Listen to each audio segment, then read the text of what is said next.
भोपाल में देश के अब तक के सबसे बड़े शो को देखने के लिए सड़कों पर लोगों का जनसैलाब उमड़ पड़ा। सुबह 6 बजे से ही सैकड़ों लोगों का कारवां बोट क्लब की ओर उमड़ रहा था। जगह जगह सड़कों पर जाम लगा हुआ था। इस बीच एयर शो के दौरान एक हादसे का वीडियो भी सामने आया, जहां फाइटर जेट्स को देखने के लिए लोग टीन शेड पर चढ़ गए और ज्यादा वजन होने के कारण शेड टूट गया, जिसमें 2 लोग घायल हो गए। वहीं फ्लाई पास्ट की भीड़ में फंसकर 2 महिलाएं भी बेहोश हो गई। बिलासपुर में पीएम नरेंद्र मोदी ने बीजेपी की परिवर्तन महासंकल्प रैली को संबोधित किया। यहां पीएम ने कांग्रेस पर छत्तीसगढ़ में भ्रष्टाचार और आतंक बढ़ाने का आरोप लगाया। पीएम ने छत्तीसगढ़ के डिप्टी सीएम टीएस सिंहदेव की तरफ से मोदी सरकार की बड़ाई करने वाला मुद्दा भी उठाया। उन्होंने कहा कि टीएस सिंहदेव ने हमारी सरकार की तारीफ की तो कांग्रेस के नेता सिंहदेव को सजा दे रहे हैं। शनिवार को राहुल गांधी शाजापुर जिले के पोलह कला में पहुंचे, जहां उन्होंने जन आक्रोश सभा को संबोधित किया। इस दौरान उन्होंने भाजपा पर तीखा प्रहार करते हुए इस चुनाव को विचारधारा की लड़ाई बताई है। राहुल गांधी ने शाजापुर में कहा, हमारी लड़ाई विचारधारा की है। शाजापुर हमारी विचारधारा की लड़ाई है। एक और कांग्रेस, दूसरी तरफ आरएसएस और बीजेपी है। एक और गांधी जी, दूसरी तरफ गोडसे। एक तरफ नफरत, हिंसा, अहंकार तो दूसरी तरफ मोहब्बत, आदर, भाईचारा। जहां भी ये जाते हैं वहां नफरत फैलाते हैं, गुस्सा पैदा करते हैं।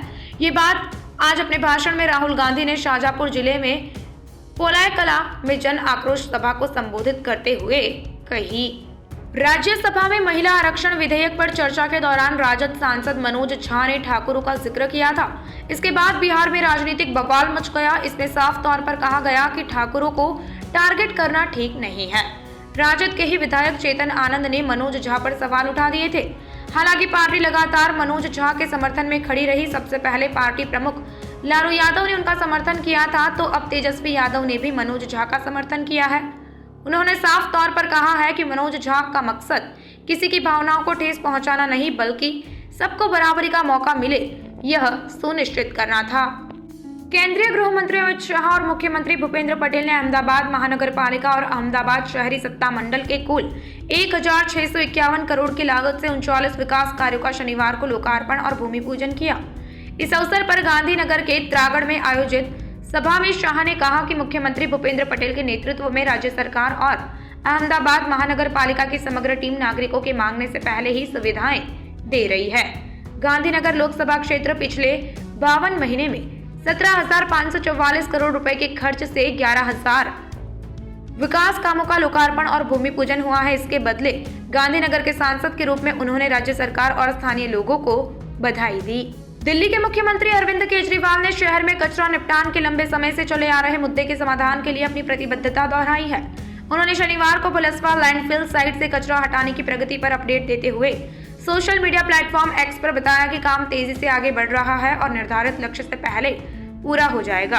केजरीवाल ने कहा, हमने दिल्ली की जनता से वादा किया था कि हम दिल्ली में मौजूद कूड़े के पहाड़ों को हटा देंगे।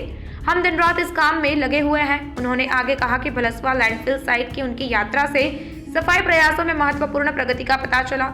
शुरुआती लक्ष्य के मुताबिक दिल्ली सरकार ने आज की तारीख तक भलसवा साइट से 14 लाख टन कूड़ा हटाने का लक्ष्य रखा था। हालांकि पहले ही 18 लाख टन कचरा हटाया जा चुका है।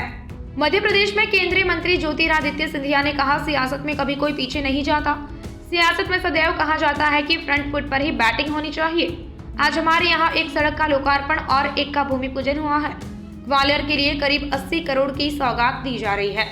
भाजपा के कार्यकर्ता के रूप में जो निर्देश दिया जाएगा उसका पालन करना हर कार्यकर्ता का धर्म होता है। राहुल गांधी आते रहे, उनका स्वागत है। कांग्रेस की विदाई तो जनता तय करेगी। राष्ट्रीय जनता दल नेता अब्दुल बारी सिद्दीकी के बयान को भारतीय जनता पार्टी ने महिला विरोधी बताया है। भाजपा प्रवक्ता शहजाद पूनावाला ने शनिवार को इस पर प्रतिक्रिया देते हुए कहा कि महिलाओं के खिलाफ ऐसी सोच सिर्फ राजद की ही नहीं बल्कि पूरे INDIA गठबंधन की है।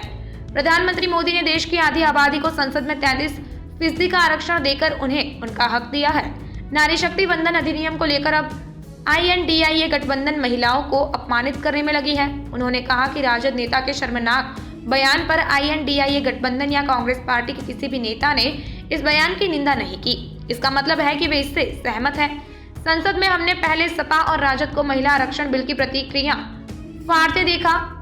कांग्रेस पार्टी हमेशा ऐसी पार्टियों के साथ खड़ी रही है क्योंकि ये महिला विरोधी पार्टी है। भारत और कनाडा के बीच तनाव बढ़ रहा है। इस बीच शुक्रवार को विदेश मंत्री एस जयशंकर ने वॉशिंगटन में एक प्रेस कॉन्फ्रेंस को संबोधित किया। उन्होंने कहा कि भारत को अभिव्यक्ति की आजादी पर किसी और से सीखने की जरूरत नहीं है। अभिव्यक्ति की आजादी को इस हद तक बढ़ावा नहीं दिया जा सकता कि वो हिंसा भड़काने के लिए इस्तेमाल होने लगे। ये बर्दाश्त नहीं किया जाएगा।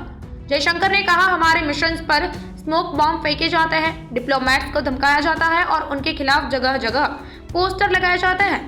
क्या ये आम बात है? अभी ये भारत के खिलाफ हुआ है। अगर ये किसी और देश के खिलाफ किया गया होता तब भी क्या इस मामले को इतना ही सामान्य समझा जाता? कनाडा में जो कुछ भी हुआ वो कोई छोटी या आम बात नहीं है। देश के 5 राज्यों में विधानसभा चुनाव और अगले साल लोकसभा चुनाव से पहले केंद्रीय मंत्री नितिन गडकरी ने बड़ा बयान दिया है। गडकरी का कहना है, इस बार लोकसभा चुनावों में वो पोस्टर बैनर नहीं लगवाएंगे और न ही चाय पानी पिलवाएंगे। उन्होंने कहा, जिसको वोट देना है वो खुद आकर देगा, जिसको नहीं देना है वो नहीं देगा। गडकरी ने शुक्रवार को महाराष्ट्र के वाशिम में 3 राष्ट्रीय राजमार्ग परियोजनाओं के उद्घाटन के दौरान ये बातें कही। केंद्रीय सड़क परिवहन और राज्य मार्ग मंत्री और वरिष्ठ भाजपा नेता नितिन गडकरी का कहना है, मैं चुनावों में रिश्वत नहीं लेता हूं और ना किसी को भी ऐसा करने की अनुमति देता हूं, लेकिन मुझे विश्वास है कि मैं ईमानदारी से आप सभी की सेवा कर सकूंगा।